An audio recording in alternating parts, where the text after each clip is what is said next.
Hello friends, this is Team SuperSimplified and today we are here with Economic Survey 2017 Chapter 12. So let's get started. So the title of Chapter 12 is India on the Move and Churning, New Evidence. So in the previous chapter, Chapter 11, we discussed about the movement of goods within the country.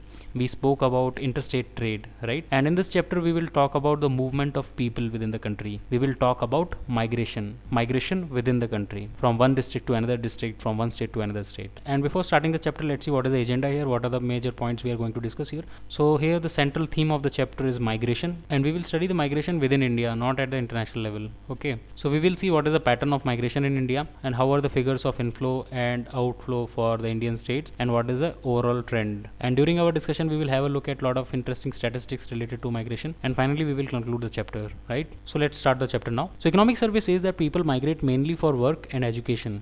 And migration plays a role in structural transformation of economies. It leads to the release of surplus labor from the activities with low productivity like agricultural activities to the sectors with higher productivity. Hence it benefits the economy.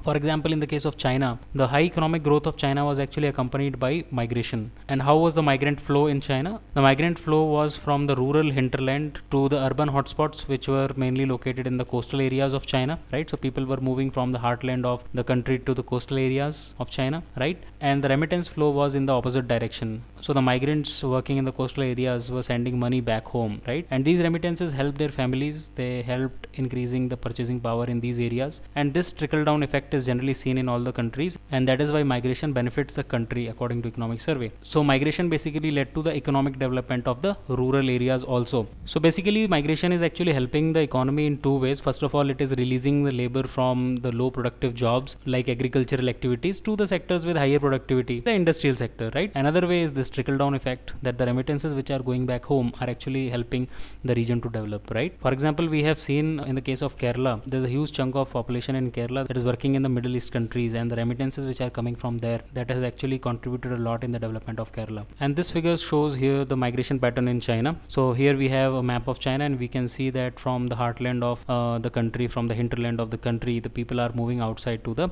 coastal regions, and these coastal regions are actually the hotspot of the industrial activity, right? So basically there is a movement of labor from the primary sector of the economy to the secondary sector, right? From the farming sector to the industrial sector, right? That will definitely help in boosting the economy. Now let's talk about migration in India. What are our findings? What are the important observations when we talk about the migration in India? What are the salient features of migration in India? So first point is that the cost of moving people is about twice the cost of moving goods. Okay. And what is the direction of flow in India? So the less affluent states see more people migrating out, while the most affluent states are largest recipients of migrants. This point is quite obvious. People move from poor states to rich states, right? And another point is that between 2001 to 2011, in this decade, annual interstate labor mobility averaged 5 to 6 million people. And when we talk about the next decade, from 2011 to 2016, the annual average interstate flow was close to 9 million. So the migration activity in India is increasing with time, right? And interstate migrant population in the country is presently somewhere around 60 million. And when we talk about the inter-district migration, then the population of inter-district migrants is somewhere around 80 million. So these are the people who move within the states across the districts. And this is an important point. Language is not a barrier to migration. While internal political borders impede the flow of people, language does not seem to be a demonstrable barrier to the flow of people. And this point is relevant for goods also. We have seen in the previous chapter that language is not a barrier to trade as well, right? So language is not a barrier in the movement of goods and in the movement of people in India, right? And the trend of migration is accelerating in India. In the period of 2001 to 2012, according to census estimates, the annual rate of growth of labor migrants has actually doubled from the value in the previous decade, 1991 to 2001, right? So migrant population is increasing in India, and this acceleration was due to the surge in the economy because the growth increased in 2000s as compared to 1990s. The returns to migrants might have increased sufficiently to offset the cost of moving, which resulted in the greater levels of migration, right? And this one is very important point. In 1990s, female migration was extremely limited, but in 2000s the picture turned around. Female migration increased, and that increase was at twice the rate of male migration.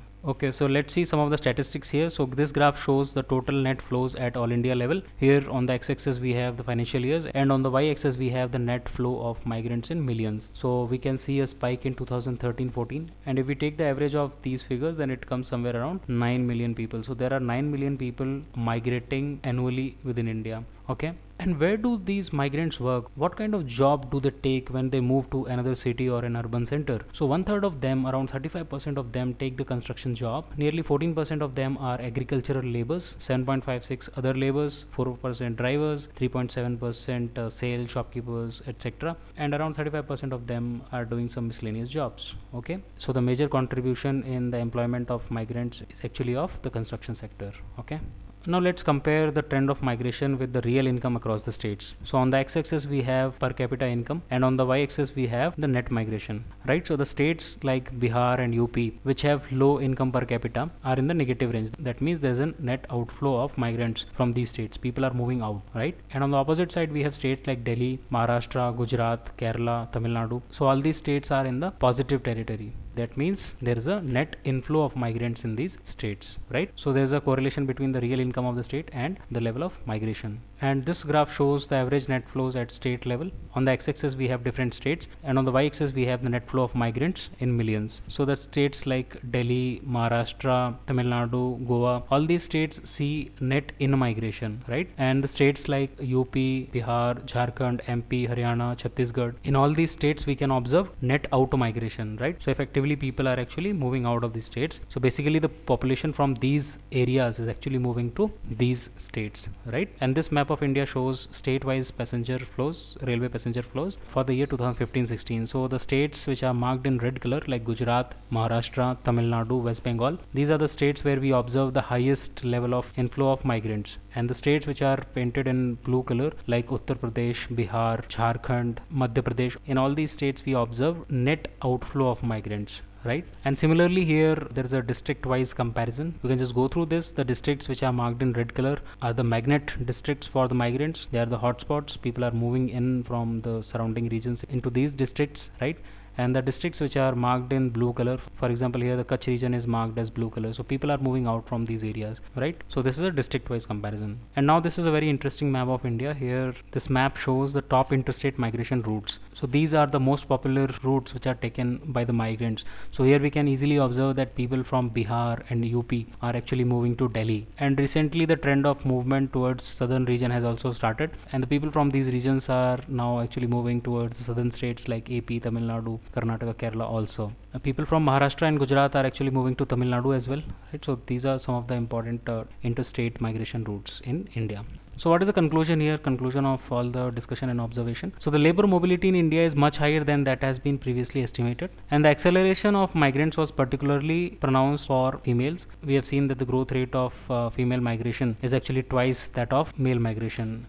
And the less affluent states and districts show higher out migration, that is quite obvious, and the rich metropolises attract large inward flow of labor. So this is quite natural. And over time there has been a shift towards the southern states, reflecting the opening up of new migration corridors in the recent year. So people from north are now not hesitating to move to the southern states as well, because language is not a barrier as we saw in the previous slides. And what is the reason for this spike in migration? Economic survey says that the rewards of migration in the form of prospective income and in the form of employment opportunities have become greater than the costs and risks that migration entails. Okay, so that is one of the reasons.